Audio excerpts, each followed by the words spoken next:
रात्रीचा शेवटचा प्रहर सुरू होता. वारा वाहत होता, पण त्यातला वेग हरवला होता. किल्ल्याचे दरवाजे उघडे होते, पण आत येणारा प्रत्येक जण काहीतरी भीती घेऊन येत होता. अंगणात लोक होते, पण आवाज नव्हता, फक्त कुजबुज आणि थांबलेले श्वास. राजवाड्याच्या आत मात्र दिवे अजून पेटलेले होते.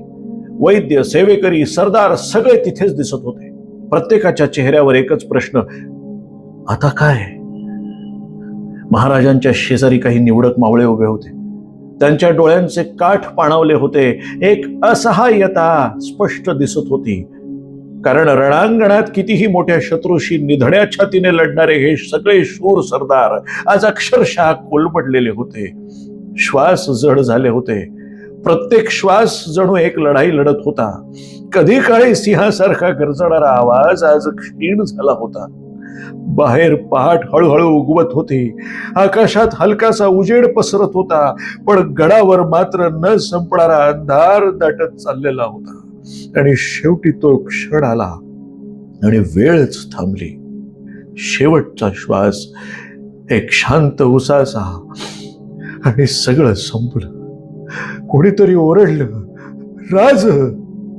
छत्रपती शिवाजी महाराज, ज्यांनी स्वराज्याचं स्वप्न पाहिलं, ज्यांनी त्या स्वप्नासाठी आयुष्य जाळून टाकलं, ज्यांच्या एका हाकेला मावळे मृत्यूला हसत हसत सामोरे जात होते, ते आज देह गडावर सोडून कायमचे निघून गेले होते. गडावर उभे असलेले मावळे, तेच निर्भय योद्धे आज सगळे हरवलेले होते. कुणाच्या हातातली तलवार खाली निसटली, तर कुणाच्या डोळ्यातून अश्रू ओघळले. कुणी आकाशाकडे पाहत फक्त एकच प्रश्न विचारला आहे, असं का? कालपर्यंत ज्यांच्या उपस्थितीने गड जिवंत होता, आज तोच गड रिकामा वाटत होता. राजवाड्यात एक अजब शांतता पसरली होती. कोणी मोठ्यानं रडत नव्हतं, कारण दुःख इतकं खोल होतं की आवाजच फुटत नव्हता. ज्यांनी आयुष्यभर स्वराज्य या एका शब्दासाठी लढा दिला,